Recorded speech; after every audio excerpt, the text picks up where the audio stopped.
All right, just jump right into it.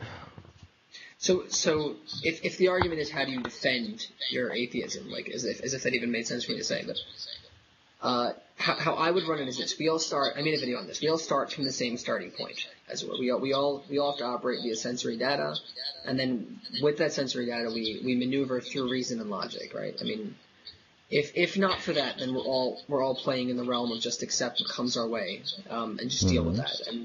And in that sense, we're not going to be able to argue at all. We'll just have to say, well, you're right, I'm right, and we're all operating faith-based, so fun. And Okay. I doubt that we're going to have this discussion, or there's a point in having any kind of discussion if that's your kind of framework, right? So if that makes sense. That could be. Sure. Okay, so then what's your as far alternative? as far as I can tell, we would start with something like, okay, well, what is most likely for us, or most appropriate for us to believe, maybe, I'm trying to find the right wording, so most appropriate for us to believe, is that which is available to our senses and that which is confirmed via kind of, let's say, logic and reason. So if something is deemed to be existent via these methodologies, then all right, we should believe in that. But the idea that we should abandon these very kind of basic and most useful utilities that we have for the sake of belief, which you get a lot with particular kind of religious beliefs, it doesn't fly for me. And to say that we should abandon it, well, why in this case should we abandon it? And if you're not saying that it's outside of this framework, then what reason do we have to believe? So what via the sensory data and reason and rationalizations and logic that we have available to us would tell us this is something to adhere to, let's say? If I'm hearing you right, your contention is with the claim that the nature of God would be something that would fly in the face of the physical, or that a belief that subscribes to the belief of God, someone that subscribes to a belief of God says that God is such that what you experience in life is a lie, it's not quite true, and you have to adopt an alternative to what your senses tell you. Is that what you're telling me? Right, well, in a sense, they'll say, it's not available to sense data. It's not available to logic and reason. God is immune to this because he's outside of it. So how can you confine him to the restrictions that is logic, reason, and rationality and sense data? So, believe in him for the sake of believing in him, or because you feel to believe in him, or something along these lines. And it just seems to me that you've essentially abandoned rationalizations there. And the point is that your essential starting point for all the beliefs that you have about the world are these things. I mean, this is the way you gather data. So what reason do I have to abandon what I come about, what has given me my authorization or my rationalizations? Why should I abandon that? Well, then, what would you say to the argument that logic and reason is not needed to be abandoned? That the notion of theology could exist with both sensory knowledge, sensory memory, and logic and reason? Well, then I would definitely say, well, let's hear it, right? I mean, then for sure, right? So if somebody it presents the cosmological argument, then okay, I'm totally down for deciding whether or not we feel that this argument, given the rationalizations that are involved therein, are actually reason to accept something. Now, my problem is, before we even get into that, right? So I don't know what you plan on presenting, or if you have anything that's available to you to toss in my direction. But before that even comes out, my issue is the attribution is going to be a problem for me. So what are we attributing this to, and what does it mean to say something is all of these qualities that are necessary for a starting cosmological being to exist, right? So before, even if we recognize that, okay, so we need a prime mover, or we need a first causer, you can whatever formulation, whether you want Aquinas' formulation of it, or if you want some other if you want Descartes' God who makes sure everything is real kind of thing, whatever you want to call that original starting point.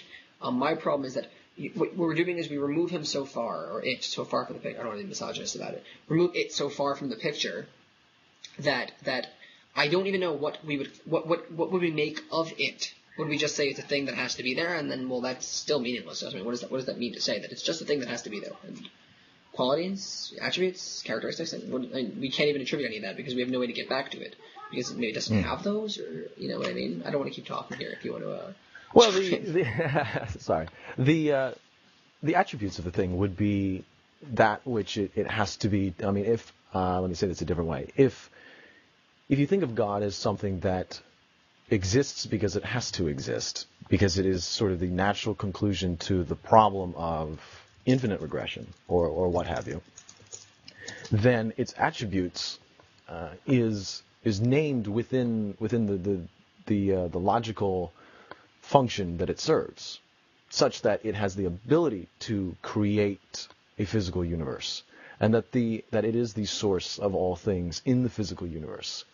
And therein we have the notion of omnipotence.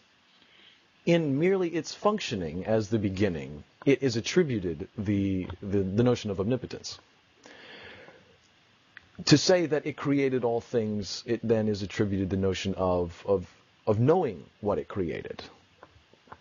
And then if it is in all places, then that one gets goofy, that God is in all places. Well, if there's a place where God is not, then it would be difficult to find a place that exists in the physical universe that at least was not created by God, if we were to say God created everything in the universe, in the natural universe. And so if your contention is those kinds of things, those are the big three that people throw around a lot, I think you would find their attributes are justified in the function that at least the logical concept of God serves in the nature of, say, the infinite regression problem. Right. No. Okay. I got that.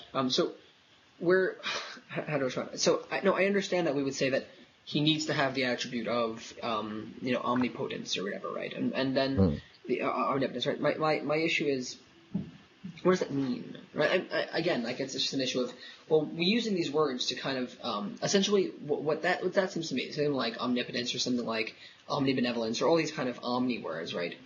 We're just attaching a word that we've described, as an attribute of infinity, right? So infinity of whatever the following attribute is going to be. So this thing, we apply omni to it. It's just multiplying it to the max, right? That's what omni does, right? Well, what does it mean? So we say, okay, well, it means multiplying to the max.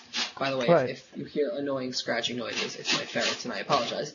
But so if we say that omni is multiplied to the max, well, I don't mean. So I know what max means, but I don't know. It means to an extent. I know what it means in kind of in ascending order kind of thing, but I don't really know what it means. I don't really know what the maximum thing means. And I think it's as simple as to recognize that the thing that created a physical universe needed not be physical or something other than physical. And so if we understand this concept of omnipotent, it is respective only to the physical world. That is to say, if you were to create a computer program, you are, grant me a little leeway here with this example, but if you were a computer programmer, you are omnipotent in that program, being that you could create it in any such way. And you would necessarily be omnipotent. And now, and the leeway I need there is you'd have to get down to binary and all that sort of thing, to really be able to manipulate everything. And even then you have some limitations. But if you grant me that I think is what we're looking at when we consider God in terms of omnipotence. I can empathize with the contention that just to subscribe these really big words to the thing of God does quickly get us into this discussion, I think a religious discussion as to like what, I don't know, it's like, well, God is great and isn't that wonderful, and it's kind of this butterflies, roses, and rainbows kind of a feel, and it comes across as quite mindless, in my view anyway. And so if that's what you're trying to guard against, I can't help but be empathetic. But in the end, the notion of omni whatever would be in reference merely to the physical parameters or the physical nature of the world. How does that fly?